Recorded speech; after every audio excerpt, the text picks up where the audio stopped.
নমস্কাৰ দৰ্শকসকল আকৌ এটা নতুন ভিডিঅ'লৈ স্বাগতম জনাইছোঁ। আজিৰ এই ভিডিঅ'টোত আমি আপোনালোকক দেখুৱাম লাখপতি বাইদেউ আঁচনিৰ ধন লাভ কৰিবলৈ হ'লে আপুনি কি কৰিব লাগিব। যদিহে আপুনি এইকেইটা কাম কৰা নাই অতি শীঘ্ৰে কৰি লওক, কিয়নো এই কামকেইটা নকৰিলে আপোনাৰ বেংকত নোসোমাব লাখপতি বাইদেউ আঁচনিত 10,000 টকা। লাখপতি বাইদেউ আঁচনিত 10,000 টকা পাবলৈ হ'লে ইয়াত প্ৰথম আপোনাৰ এলিজিবিলিটি ক্ৰাইটেৰিয়াটো হ'ল মানে আপুনি প্ৰথমতে এইটো থাকিব লাগিব যে এক্টিভ মেম্বাৰ, আত্মসহায়ক গোটৰ এক্টিভ মেম্বাৰ হ'ব লাগিব। ASRLM-ত আপোনাৰ ৰেজিষ্টাৰ থাকিব লাগিব। আমাৰ এই বিষয়ে এটা ভিডিঅ' আছে, আপোনালোকে চাব ASRLM-ত আপুনি কেনেদৰে চাব আপোনাৰ নাম আছে নে নাই। আৰু আধাৰ সিডেড SBA মানে আধাৰ সংযোগ থকা ছেভিং বেংক একাউণ্ট।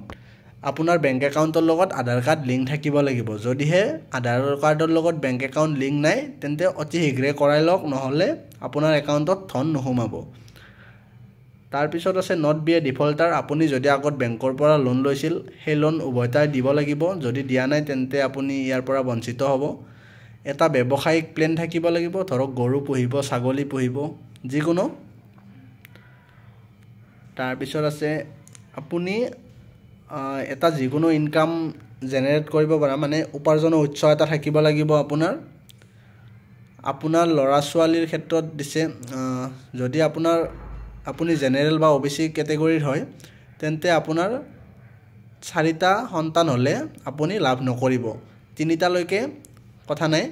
আৰু যদি SC ST আৰু চাহ জনগোষ্ঠী বা মৰাণ মটক জনগোষ্ঠীৰ হয় তেন্তে আপোনাৰ 4টা সন্তান থাকিলেও লাখপতি বাইদেউ আঁচনিত ধন লাভ কৰিব। সংকল্প পত্ৰ এখন দিছিলে, সংকল্প পত্ৰখনত আপুনি লিখিছিলে যে আপুনি পিছত 2টাতকৈ বেছি সন্তান নহয়, এইবিলাক কিবা কিবি আছিলে সেইটো। তাৰপিছত শিক্ষাৰ ক্ষেত্ৰত ল'ৰা ছোৱালীক আপুনি স্কুলত পঠিয়াব লাগিব। স্পেচিয়েলি ছোৱালী হ'লে ছোৱালীক আপুনি যদি স্কুলত নপঠিয়াই তেন্তেও আপুনি লাখপতি বাইদেউ আঁচনিত ধন লাভ কৰাৰ পৰা বঞ্চিত হ'ব। আৰু শেষৰটো আৰু মূল মানে এলিজিবিলিটি ক্ৰাইটেৰিয়াটো হ'ল আপুনি অমৃত বৃক্ষ আন্দোলনত যে গছ ৰোপণ কৰিব দিছিলে তাতে গছপুলি ৰোপণ কৰা হ'ব লাগিব। যদিহে আপুনি গছপুলি ৰোপণ কৰা নাছিল তেন্তে লাখপতি বাইদেউ আঁচনিত ধন লাভ কৰাৰ পৰা বঞ্চিত হ'ব। ধন্যবাদ দৰ্শকসকল। আপোনালোকে যদি লিষ্টখন চাব বিচাৰে তেনেহ'লে আমাৰ ইয়াত মই আই বটনত এটা ভিডিঅ' দিছোঁ আৰু এণ্ড স্ক্ৰীনত আহি যাব, সেইটো ভিডিঅ'ৰ পৰা চাব পাৰিব কিদৰে চেক কৰিব।